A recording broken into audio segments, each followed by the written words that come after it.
Plot summary of The Merchant of Venice. Antonio, a rich Venetian merchant, is sad and expresses his grief to his friends because his money was invested in his merchandise in the sea. His friend, Bassanio, who is shortly back after seeing Portia, a wealthy heiress from the city of Belmont, returns. Upon his arrival, Bassanio explains Antonio about his urgency in need of money to marry Portia, as he needs to compete with other suitors for Portia's attention. Thus, he seeks Antonio's help for a loan so as to be presentable in Portia's place.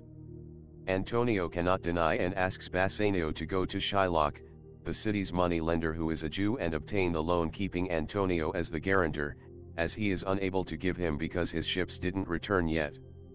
In Belmont, Portia is troubled by suitors whereby she is not allowed to make her own choice due to the unusual oath her father kept before his death, which demands that she can marry the only man who chooses the correct caskets, gold, silver, and lead. Portia is frustrated with the type of suitors who came, and she and her maid, Nerissa, warmly remember Bassanio's visit a few days ago.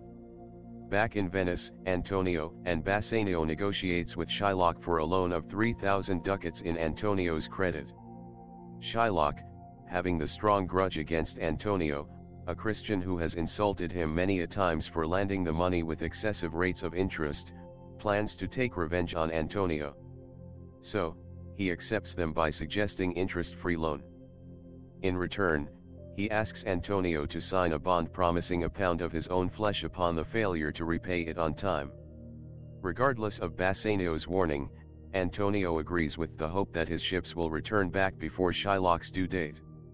Shylock gives Bassanio 3,000 ducats with no interest. Meanwhile, Lancelot, Shylock's servant, decides to work for Bassanio. On the other hand, Jessica, Shylock's daughter, plans to run away with Lorenzo, Antonio's friend.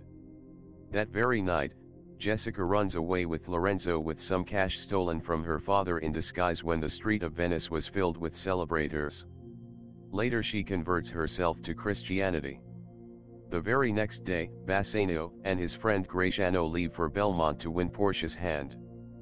In Belmont, Portia welcomes the Prince of Morocco and announces the rules of the casket game, stating that upon failing to make a correct choice, they not only lose Portia, but also cannot marry anyone in their entire life. The Prince of Morocco chooses the gold casket, having read all the 3 inscriptions from the caskets, and fails to win Portia. In Venice, Shylock becomes sad after knowing that his daughter has run away with a Christian, but also enjoys the rumors about Antonio's loss in the sea, in which he can claim his debt to take revenge. The second suitor, the Prince of Aragon, also comes to try his luck for Portia.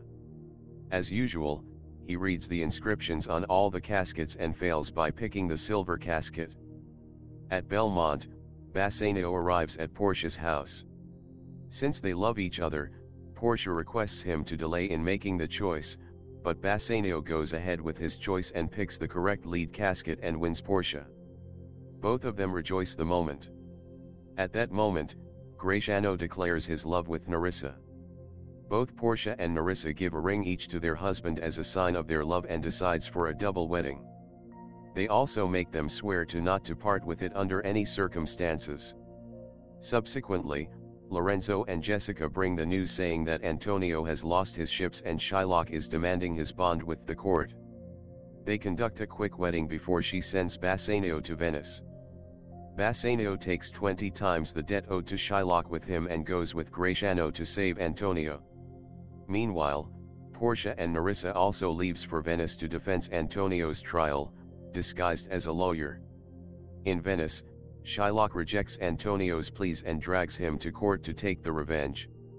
During the trial, in the court of the Duke of Venice, everyone tries to convince Shylock to do away with his bond, but he sticks to his decision. He demands justice by having a pound of flesh from Antonio as agreed in the bond. The Duke welcomes Balthazar, Portia, disguised as a young male lawyer, to defend Antonio. Portia tells Shylock that mercy is higher than justice and he should have mercy. When Shylock refuses, she declares Antonio to get ready for the bond and Shylock to have it. In the meantime, when Shylock is sharpening his knife, Portia finds that the bond only mention about the flesh and not the blood. She orders Shylock to take a pound of flesh without spilling Christian blood. She warns him that if he spill even a drop of blood, his entire property will be confiscated by the state of Venice. She added that Shylock as a non-citizen Jew cannot attempt to take the life of any Venetian citizen, and if committed such crime, it is punishable with death. In fear, Shylock demands, as offered earlier, 3 times the dead cash.